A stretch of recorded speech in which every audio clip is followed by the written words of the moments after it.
വാഗമണിലെ മൊട്ടക്കുന്നിലെ acre കണക്കിന് സർക്കാർ ഭൂമിയിൽ കയ്യേറ്റം 25 ഏക്കറോളം സ്ഥലം കയ്യേറ്റ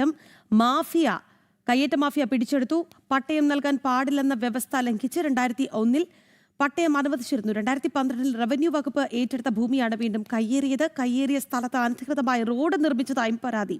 വിവരങ്ങളുമായി സുബിൻ തോമസ് ഉണ്ട്. സുബിൻ, അതായത് കയ്യേറ്റം അത് അവിടെ ഒരു തുടർക്കഥയായി മാറുന്നു, അതോടൊപ്പം തന്നെ സർക്കാർ ഭൂമി കയ്യേറുന്നു, അതിലൊരു റോഡ് പണിഞ്ഞു എന്നുള്ളതാണ്. ഇത്രയും ഗുരുതരമായ അനാസ്ഥ, ഗുരുതരമായ കയ്യേറ്റം നടന്നിട്ടും എന്തുകൊണ്ട് റവന്യൂ വകുപ്പ് ഇത്രയും നാൾ അനങ്ങിയില്ല എന്നുള്ള ചോദ്യം കൂടി ഉണ്ടല്ലോ. പറയൂ സുബിൻ.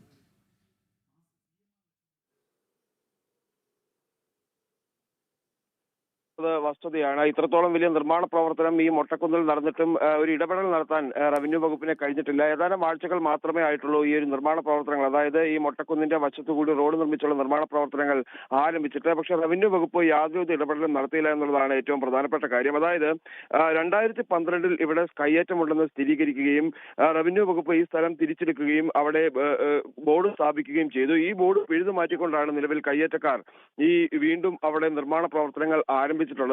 ഇതിൽ എടുത്തു പറയേണ്ട കാര്യം എന്നുള്ളത് 2021 ഈ പട്ടയം നൽകാത്ത കാലഘട്ടത്തിൽ ചില വ്യവസായികൾ ഇടപെടുകയും ഈ സ്ഥലത്തിന് പട്ടയം തരപ്പെടുത്തുകയും ചെയ്തിരുന്നു. അതിന് റവന്യൂ വകുപ്പ് ഉദ്യോഗസ്ഥരുടെ ഭാഗത്ത് നിന്ന് ഒത്താശ ചെയ്തുകൊണ്ടാണ് ഈ വ്യാജ പട്ടയം അവിടെ ഉണ്ടാക്കിയിട്ടുള്ളത്. ഇത് വ്യാജ പട്ടയമാണെന്ന് കണ്ടെത്തി അതുമായി ബന്ധപ്പെട്ടുള്ള നടപടികൾ പുരോഗമിക്കുകയുമാണ്. ഇതിനിടയിലാണ് ഇപ്പോൾ നിലവിൽ ഈ സ്ഥലം വീണ്ടും കയ്യേറി ഏകദേശം 25 ഏക്കറോളം വരുന്ന മൊട്ടക്കുന്ന് കയ്യേറി നിലവിൽ നിർമ്മാണ പ്രവർത്തനങ്ങൾ ആരംഭിച്ചിട്ടുള്ളത്. അതായത് ഈ മൊട്ടക്കുന്ന് അളന്നു തിരിച്ച് നിലവിൽ ഈ റിസോർട്ട് മാഫിയയ്ക്ക് കൈമാറാനുള്ള ഒരു ശ്രമമാണ് നിലവിൽ നടക്കുന്നത് എന്നുള്ളതാണ് മനസ്സിലാക്കാൻ സാധിക്കുന്നത്. ഏകദേശം കിലോമീറ്ററുകളോളം അവിടെ ഈ മൊട്ടക്കുന്ന്, അതായത് ജൈവസമ്പത്ത് നശിപ്പിച്ചുകൊണ്ട് അവിടെ ആ റോഡ് വെട്ടി ഇറക്കിയിട്ടുണ്ട്. അതോടൊപ്പം തന്നെ അവിടെ വെള്ളം താഴേക്ക് ഒഴുകി പോകുന്ന ഒരു ജലസ്രോതസ്സുണ്ട്. ആ ജലസ്രോതസ് പൂർണ്ണമായും പാറക്കല്ലുകൾ ഉപയോഗിച്ച് അടയ്ക്കുകയും അവിടെ ഒരു കുളം നിർമ്മിക്കുകയും ചെയ്തു. അത്തരത്തിൽ വലിയ രീതിയിലുള്ള നിർമ്മാണ പ്രവർത്തനവും കയ്യേറ്റവുമാണ് അവിടെ നടന്നിട്ടുള്ളത്. പക്ഷേ ഈ അധികൃതരുടെ ഭാഗത്ത് നിന്ന് കൃത്യമായ ഒരു ഇടപെടൽ ഉണ്ടാകുന്നില്ല എന്നുള്ളതാണ് ഏറ്റവും വസ്തുത.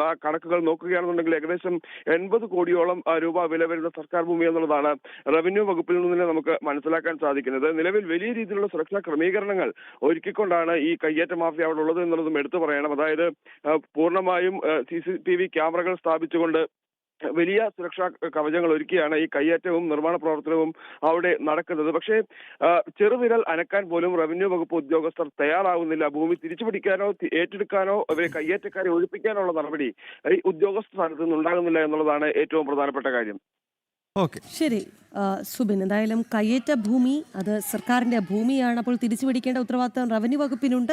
അത് എത്രത്തോളം അവർ ചെയ്യുന്നു എന്നുള്ളതാണ് ചോദ്യം.